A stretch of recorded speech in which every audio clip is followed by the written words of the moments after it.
জীবনে যতই ভালো কাজ করো সবাই একদিন ভুলে যাবে, কিন্তু একটা মন্দ কাজ করে দেখো, পুরো দুনিয়ার কাছে রেকর্ড হয়ে যাবে। একটা কুকুরকে 3 দিন খাওয়ান, কুকুরটি আপনাকে 3 বছর মনে রাখবে। কিন্তু একটা মানুষকে 3 বছর খাওয়ালেও সে তার নিজের স্বার্থ চরিতার্থ করার জন্য আপনাকে 3 দিনের মধ্যেই ভুলে যাবে। খুব মন খারাপ, অসহায় লাগছে, তবে এটা পড়ুন, মাথার ওপর আপনার ছাদ আছে, শরীরে কাপড় আছে, দুবেলা খেতে পান, আর রাতে ঘুমানোর জন্য জায়গা থাকলে বুঝে নেবেন গোটা পৃথিবীর 75% লোকের চেয়ে আপনি ধনী। পকেটে যদি টাকা থাকে আপনি আপনার পছন্দ মতো কিছু কিনতে পারেন, যেখানে খুশি যেতে পারেন। তবে জানবেন গোটা পৃথিবীর 20% মানুষের মধ্যে আপনি একজন।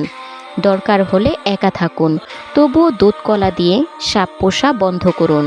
কারোর চটি চেটে নিজের পরিচয় তৈরি করার চেয়ে নিজের পায়ে নিজের চটি ক্ষয় করে পরিচয় তৈরি করাটা অনেক বেশি ভালো এবং সম্মানজনক। কুকুরের উপকার করুন, দেখবেন রাত জেগে সে আপনার বাড়ি পাহারা দিবে। আর মানুষের উপকার করুন, সে সবথেকে মোটা বাসটাই কিন্তু আপনাকে দেবে। যে তোমার কাছে এসে অন্যের নামে বাজে কথা বলে, সে তো তোমার নামে উল্টোপাল্টো কথা আবার অন্যের কাছে গিয়ে বলতেও পারে। এই ধরনের মানুষদের থেকে নিজেকে যত দূরে রাখা যায় ততই মঙ্গল হয়। এই দুনিয়ায় সবথেকে সস্তা হলো পরামর্শ। একজনের কাছে চাইলে 10 জন দিয়ে দেয়। আর সবথেকে দামি হলো সাহায্য। 10 জনের কাছে চাইলে হয়তো একজনের কাছে পাওয়া যাবে। জাহাজের চারপাশে জল থাকে, কিন্তু জাহাজ কখনো তাতে ডোবে না। যখনই জল জাহাজের ভিতরে প্রবেশ করে তখনই জাহাজ ডুবে যায়। ঠিক তেমনি মানুষের চারপাশে খারাপ মানুষগুলো যতই সমালোচনা করুক ক্ষতি হয় না, কিন্তু যখনই খারাপ মানুষগুলোকে আপনি আপনার জীবনের অংশ করে নেন, ঠিক তখনই আপনার খুব ধীরে ধীরে ধ্বংস হয়ে যায়। তাই নিজেকে সব মানুষদের থেকে দূরে রাখবেন। যদি তুমি কাউকে ভালোবেসো তবে তাকে মুক্তি দাও। যদি সে ফিরে আসে তবে সে তোমার, আর যদি সে ফিরে না আসে তাহলে সে তোমার ছিল না আর কখনো তোমার হবেও না। 1 বছরের কী দাম আছে তাকে জিজ্ঞেস করুন, যে গত বছর ফেল করেছে। 1 মাসের কী দাম আছে তাকে জিজ্ঞেস করুন, যে গত মাসে বেতন পায়নি। 1 সপ্তাহের কী দাম আছে তাকে জিজ্ঞেস করুন, যে পুরো সপ্তাহ হাসপাতালে ছিলেন। 1 দিনের কী দাম আছে তাকে জিজ্ঞেস করুন, যে সারাদিন ক্ষুধার্ত ছিল। 1 ঘন্টার কী দাম আছে তাকে জিজ্ঞেস করুন, যে কারোর জন্য অপেক্ষা করেছে। 1 মিনিটের কী দাম আছে তাকে জিজ্ঞেস করুন, যে 1 মিনিটের জন্য ট্রেনটি পায়নি। 1 সেকেন্ডের কী দাম আছে তাকে জিজ্ঞেস করুন, যে দুর্ঘটনার হাত থেকে বেঁচে গেছে। ধনীরা খায় জমানো টাকা আর গরিবরা পায় ত্রাণ। মধ্যবিত্ত হাত পাতে না যদি চায় তার মান। লোকলজ্জার ভয়ে তারা মাটি কামড়ে খায়, তবুও তারা কারোর কাছে মুখ ফুটে না চায়। কথা সবসময় ভেবে চিনতে বলো, কারণ বলার আগে শব্দ তোমার, আর বলার পরে তুমি শব্দের গোলাম। কাপড়ের কপালে সুখ লেখা না থাকলে সেই কপাল পাথরে ঠুকেও কোনো লাভ নেই, শুধু তাতে কপাল ফোলে, কিন্তু ভাগ্য একটুও ফলে না। রাস্তার ধারে বাড়ি থাকলে তার দাম অনেক, রাস্তার পাশে জমি থাকলে তারও দাম অনেক, কিন্তু রাস্তার পাশে মানুষ থাকলে তার কোনো দাম নেই। ততক্ষণ অবধি অর্থ উপার্জন করতে থাকুন যতক্ষণ পর্যন্ত আপনার ব্যাংক ব্যালেন্স আপনার ফোন নাম্বারের মতো দেখতে না লাগে। হ্যাঁ এবং না কথা দুটো সবচেয়ে পুরনো এবং সবচেয়ে ছোট, কিন্তু এ দুটো কথা বলতেই সবচেয়ে বেশি ভাবতে হয়। একজন সত্যিকারের বন্ধু হলো সে, যে আপনার পাশে ওই সময় দাঁড়িয়েছিল যখন তার অন্য জায়গায় থাকার কথা। আপনি যদি নিজের জীবনের দায়িত্ব নিজেই না নিতে পারেন, তবে অন্য কেউ এসে আপনার নিজের জীবনের দায়িত্ব নিয়ে চলে যাবে। যাকে ভালোবাসেন তার ভালো দিকগুলোকেও ভালোবাসুন, খারাপ দিকগুলোকে ভালোবাসুন। দেখবেন আপনাদের তাহলে আর কোনো কিছুরই অভাব পড়বে না। প্রত্যেককে বিশ্বাস করা বিপজ্জনক, কিন্তু কাউকেই বিশ্বাস না করা আরও বেশি বিপজ্জনক। মানুষ তুমি সেই দিন হবে যেদিন কারোর ক্ষতি করার আগে একবার হলেও ভাববে যে আমি ভুল করছি। মাঝে মাঝে তোমাকে চুপ করে যেতে হবে। ব্যাপারটা এই নয় যে তুমি তার কথার উত্তর দিতে পারছো না, ব্যাপারটা আসলে এই যে তোমার কথার বোঝার মতো ক্ষমতা তার মধ্যে নেই। মানুষ কথা বলে মুখে আর ব্যথা লাগে বুকে। কি অদ্ভুত ব্যাপার, তাই না? তার স্বার্থ ছেড়ে দাও যার সময় খারাপ যাচ্ছে, আর তার স্বার্থ ছেড়ো না যার পরিস্থিতি ভালো আছে। মানসিকতা খারাপ থাকলে তার সঙ্গ ছেড়ে দাও। কখনো অহংকার করো না।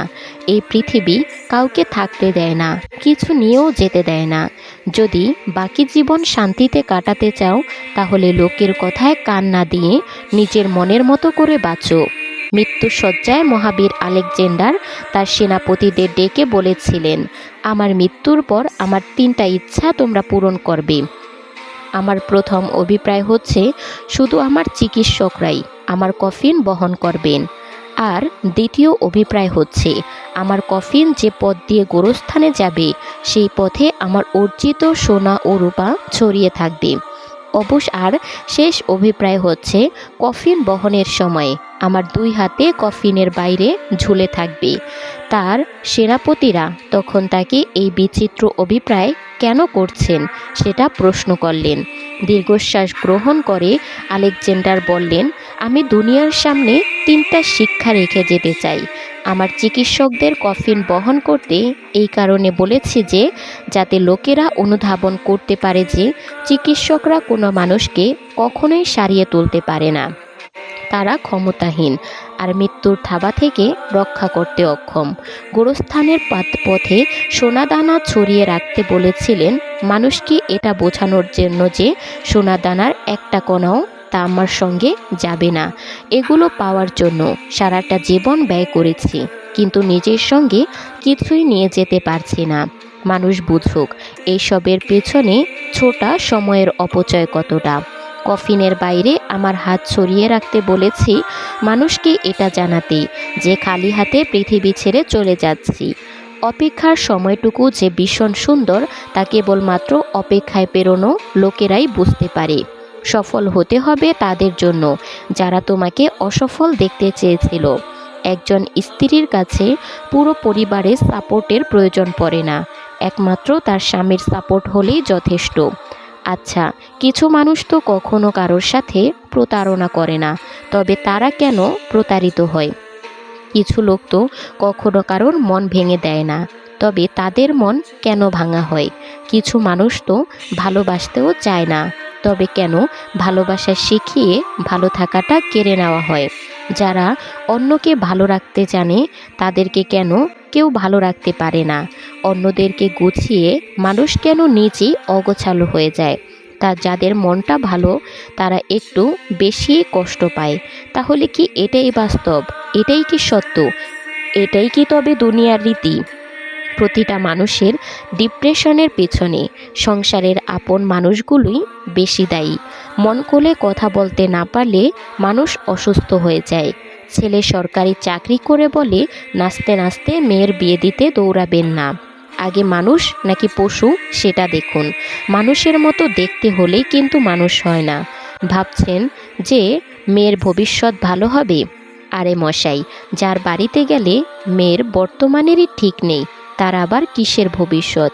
যে মেয়েটা 60,000 টাকা বেতনের চাকরি পাওয়া সরকারি ছেলের চাকরি বিয়ের প্রস্তাব অস্বীকার করে 20,000 টাকা বেতনের চাকরি করা বেসরকারি ছেলেকে বিয়ে জীবনসঙ্গী হিসেবে বেছে নিয়েছে, সেই মেয়েটাই জানে টাকায় সব সুখ নয়, বরং মানসিক শান্তি আছে পবিত্র ভালোবাসার মাঝে। জীবনে আর যাই করো, কাউকে অতিরিক্ত মূল্য দিতে চেও না, তাহলে একটা সময় নিজেকে আর খুঁজে পাবে না। প্রয়োজনের তুলনায় মানুষ বেশি কিছু পেয়ে গেলে সেটাকে সে হজম করতে পারে না। যে হাসাতে পারে তার জন্য আর কেঁদো না। যে একবার ছেড়ে চলে গেছে তাকে একবার আর কখনোই দ্বিতীয়বার সুযোগ দিও না। যে মিথ্যা বলে তাকে কখনোই বিশ্বাস করো না। জ্ঞান দেওয়া মানুষগুলো এটা তো বলে যে মরলে টাকা সাথে যাবে না, কিন্তু তারা এটা বলে না যে টাকা ছাড়া এই পৃথিবীতে টিকে ছাড়া বা বেঁচে থাকা যায় না। স্বপ্নের জগৎ তাদের কাছেই সুন্দর যারা এখনও বাস্তবের সাথে ধাক্কা খায়নি। আজকাল মন খারাপ হলেও কিচ্ছু মনে হয় না, সুন্দর যারা এখনও বাস্তবের সাথে ধাক্কাই খায়নি। আজকাল মন খারাপ হলেও কারো জন্য চোখের জল ফেলবেন না, কারণ আপনি যার জন্য চোখের জল ফেলবেন সেই মানুষটার হয়তো আপনার গল্প অন্য কাউকে বলে অবশ্যই হাসবে। জীবনের কিছু সিদ্ধান্তগুলো খুব কঠিন হয়, কিন্তু এই কঠিন সিদ্ধান্তগুলোই একদিন পুরো জীবনটাকে বদলে দেয়।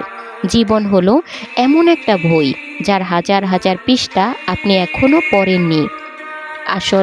আসলে জীবনের রাস্তা এতটাও সহজ না যতটা সহজ ভাবা হয়। চলতে গিয়ে হাজারবার হোঁচট খেয়ে ফিরে আসতে হয়। এখনও কিছু কিছু মানুষ এমন আছে যারা একটা মানুষের জন্য শত মানুষকেও উপেক্ষা করতে পারে, কিন্তু অনেকের ভাগ্য এতটাই খারাপ হয় যে তারা সেই অপেক্ষার দাম একটুও দিতে পারে না। কষ্টকে সবসময় লুকিয়ে রাখো, কারণ যাকে তুমি বন্ধু ভেবে জানাবে সেই তোমাকে দুর্বল ভেবে ঠকিয়ে যাবে। চরম শত্রুতার পরেও কেউ যখন তোমার গোপনীয়তা রক্ষা করে সে আসলেই মানুষ। 3 ধরনের মেয়েকে বিয়ে করলে জীবনে কখনোই সংসারের ক্ষতি আসবে না। নাম্বার 1, যে মেয়ের অতীত ভালো না। নাম্বার 2, যে মেয়ে তার স্বামীর আয়ের ওপর সন্তুষ্ট না। নাম্বার 3, যে মেয়ের রূপের অহংকার বেশি। প্রকৃত সুখ তখনই পাওয়া যায় যখন তোমার কোনো কাজ নিজের আর অন্যের উপকারে আসে। মানুষ মরে গেলে পচে যায়, কিন্তু তাদের কথা জীবিত থেকে যায়। ঘুমিয়ে গেলে ব্যথা কমে যায়, সেটা শরীরের হোক কিংবা মনের। কারোর রাগ দেখে তাকে বিচার করো না, তার কষ্টের কথা আগে জানো। বেঈমানরা কখনোই ভালো থাকতে পারে না, এটা কেবল আমাদের একটা মিথ্যা ধারণা। বর্তমান বাজারে সব কিছুর দাম বেড়ে যাচ্ছে, কিন্তু দুটো জিনিসের দাম আজও বাড়েনি। একটা হলো বিশ্বাস, অপরটা হলো ভালোবাসা। কারণ এই দুটোর দাম আজও কেউ দেয়নি আর আগেও কেউ দিত না। নিজের একান্ত ব্যক্তিগত কথাগুলো কখনোই কাউকে বলা ঠিক নয়, কারণ ঝগড়ার সময় আপনার খুব কাছের মানুষই সেই সব কথা তুলে আপনাকে ক্ষতবিক্ষত করে দিতে পারে। এক ব্যক্তির ৪৫ বছর বয়সে তার স্ত্রীর মৃত্যু হলো। সবাই যখন দ্বিতীয় বিয়ের পরামর্শ দিচ্ছিল, লোকটি তখন স্ত্রীর রেখে যাওয়া সবথেকে বড় উপহার তার ছেলেকে দিয়ে জীবন কাটিয়ে দেওয়ার সিদ্ধান্ত নিলেন। ছেলে বড় হলো, ছেলেকে ব্যবসা বুঝিয়ে দিয়ে লোকটি কখনো নিজের আবার কখনো বন্ধুর অফিসে সময় কাটাতে লাগলো। ছেলের বিয়ের 1 বছর পরে লোকটি একদিন দুপুরে খাবার খেতে বসেছিল। ছেলেও অফিস থেকে এসে হাত মুখ ধুয়ে খাবার খাওয়ার জন্য তৈরি হচ্ছিল। ছেলে শুনতে পেল বাবা কিছু খাবার খাওয়ার পর দই চাইলে। তার বৌমা জবাব দিল, আজকে ঘরে দই নেই। খাবার খেয়ে ছেলের বাবা চলে যায়। কিছুক্ষণ পরে ছেলে আর ছেলের বউ খাবার খেতে বসলো। খাবার টেবিলে পাত্র ভরা দইও ছিল। ছেলে কোনো প্রতিক্রিয়া না জানিয়ে বসে খাবার খেয়ে অফিসে চলে গেল।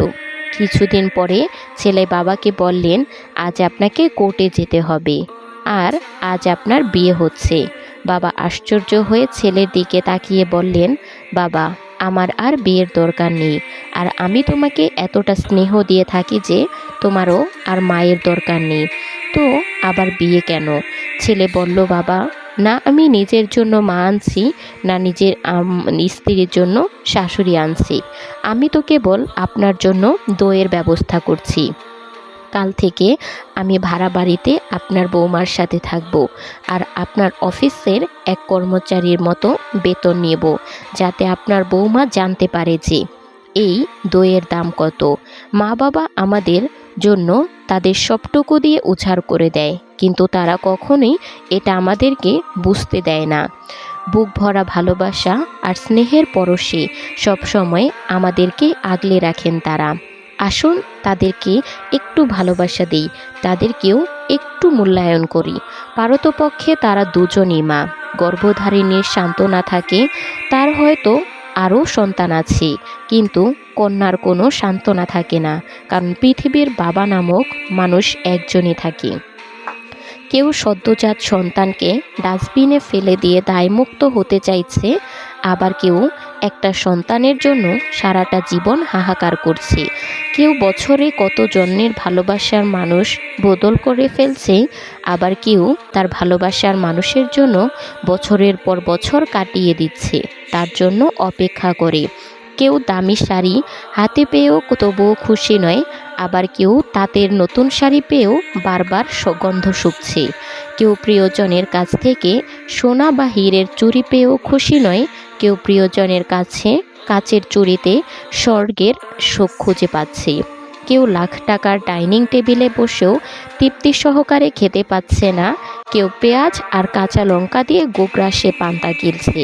কারোর দামি খাটে শুয়ে ঘুমের ঔষধ খেতে হচ্ছে, কেউ আবার হিমেল হাওয়ায় অঝরে ঘুমাচ্ছে। কারোর পড়ার টেবিলে নতুন বইয়ের সমারোহ, কিন্তু পড়ার ইচ্ছে নেই। কেউ আবার পুরাতন বইয়ের দোকানে বসে ঘুরে বেড়াচ্ছে পকেট খালি বলে। কেউ বিলাসবহুল গাড়িতে বসে চিন্তিত সন্তানগুলো মানুষ হলো না, এত সম্পত্তি রাখতে পারবে তো। নানান রঙের মানুষ বিভোর নানা স্বপ্নে, জীবন এঁকে বেড়ায় সাদা কালো আলাপনে। আসলে এটাই বাস্তবতা। সুখ এবং শান্তি সর্বদাই আপেক্ষিক। কারো সময় থেকেও সুখ জিনিসটা নেই, আবার কারো বাকি সব না থাকলেও সুখটাই থাকে। কেউ দুবেলা খাওয়ার জন্য সারাদিন হাঁটে, আবার কেউ খাবার হজম করার জন্য সারাদিন খাটে। জীবন যেখানে যেমন, জীবনের প্রতিটা পা খুব সাবধানে ফেলো, কারণ বহু মানুষ অপেক্ষা করে আছে শুধু তোমার একটা মাত্র ভুল ধরার জন্য। তাদেরকে তোমার জীবনে আসতেই দিবে না। কারোর বিশ্বাসের প্রতিদানে ছুরি মেরেছ পেছন থেকে, তোমাকেও এর স্বাদ গ্রহণ করতে হবে একদিন। সময় গণ আজ থেকে। কি অদ্ভুত সমাজ! স্বামী অন্য নারীতে আসক্ত হলে দোষ স্ত্রীর, কারণ সে তার স্বামীকে নিজের কাছে বেঁধে রাখতে পারেনি। আবার স্বামী যদি বউকে বেশি ভালোবাসে, তাহলেও বউয়ের দোষ, কারণ সে তার স্বামীকে বশ করে ফেলেছে। আর স্ত্রী যদি অন্য কোনো পুরুষে আসক্ত হয়, তাহলে সবাই বলে সেই নারীর চরিত্র ভালো না। কেউ থাকে না বন্ধু, মানুষ কয়েকদিনের জন্য আসে, খুব ভালোবাসা দেখায়, তারপর চলে যায়। প্রিয় মানুষগুলো যখন মন খুলে মনের সব কথা বলে, তখন আর সত্যি নিজেকে পৃথিবীর সব থেকে সুখী মানুষ বলে মনে হয়। ভোরে ওঠা খুবই ভালো, সেটা মানুষ করতে চায় না, কিন্তু রাত জাগা খুবই খারাপ, সেটাই মানুষ বেশি বেশি করে। 1 মাস মনোযোগ দিয়ে পড়াশোনা করলে নেশা হয় না, কিন্তু 1 মাস ধূমপান করলে বা বাজে কোনো নেশা করলে তাতেই নেশাগ্রস্ত হয়ে পড়ে। মানুষকে বাঘসিংহের সাথে তুলনা করলে তারা খুশি হয়, কিন্তু পশু বললে রেগে যায়। তাহলে কি পশু বাঘসিংহ পশু নয়? সবাই ভালোবাসে, মানুষকে ধোঁকা দেয়। এখানে ভালোবাসার কোনো দোষ নেই, তবুও মানুষ ভালোবাসাটাকে ঘৃণা করে। ময়লা আবর্জনা সৃষ্টি করে মানুষ, অথচ সেই সব মানুষ এই ময়লা আবর্জনা পরিষ্কার করে, তাদেরকেই সবাই ঘৃণা করে। গায়ের রং যেমনই হোক, ফর্সা অথবা কালো, জীবনের সবাই সমান, যদি না জ্বালো আলো। মনে রেখো, আজ তুমি যাকে কাঁদিয়ে নিচে হাসছো, ভবিষ্যতে একদিন সে হাসবে আর তুমি কাঁদবে। জীবনের একটা কঠিন বাস্তব হলো, আপনি যার জন্য কাঁদবেন সে আপনার গল্প অন্য কারো কাছে বলে হাসাহাসি করবে। কেউ আপনাকে অপমান করলে সেই অপমানের যোগ্য জবাব আপনি দিতে না পারলেও প্রকৃতি যে আপনার হয়ে তার জবাবটা ঠিকই দিয়ে দেয়। এক ভাইয়ের একটা জীবনের কাহিনী শুনে অবশ্যই বুঝতে পারবেন। সিনেমা হল থেকে বের হয়ে দেখি আমার ছাত্রী এক ছেলের সাথে হাত ধরাধরি করে বের হচ্ছে। আমি তাকে দেখে একটু হতভম্ব হলাম, আমার ছাত্রীও অবাক হয়ে গেল। পরের দিন তার বাসায় যখন আমি তাকে পড়াতে যাই, তখন ছাত্রীর বাবা আমার গালে একটা চড় মেরে বলল যে আমার এত সাহস কি করে হয় তার মেয়েকে এই ধরনের নোংরা কথা বলার বা তার মেয়ের গায়ে হাত দেওয়ার। আমি অবাক হয়ে জিজ্ঞেস করলাম, এই মিথ্যা অপবাদ আমার নামে কে দিল? তখন ছাত্রীর বাবা বলল যে তার মেয়ে তাকে নিজেই বলেছে। তখন আমি বুঝতে পারলাম যে শহরের মেয়েরা স্মার্ট হয়, কিন্তু এতটা স্মার্ট হয় তা আমি কখনোই জানতাম না। আমি সেখান থেকে চুপচাপ নীরবে চলে আসলাম। কয়েকদিন পরই ইন্টারনেটে একটা ভিডিও ভাইরাল হলো, সে ছাত্রী আর তার বয়ফ্রেন্ডের। তো এটা দেখেই প্রমাণ হয়ে গেল প্রকৃতি নিজেই তার জবাব একদিন না একদিন ঠিকই দিয়ে দেয়। তো বন্ধুরা, ভিডিওটি ভালো লাগলে একটা লাইক কমেন্ট করে দাও, আর ভিডিওটি তোমার সেই সকল প্রিয় মানুষদের সাথে শেয়ার করো যারা জীবনে অনেক বেশি সফল হতে চায়। দেখা হচ্ছে পরবর্তী কোনো ভিডিওতে। সেই পর্যন্ত ভালো থেকো, সুস্থ থেকো। আল্লাহ হাফেজ।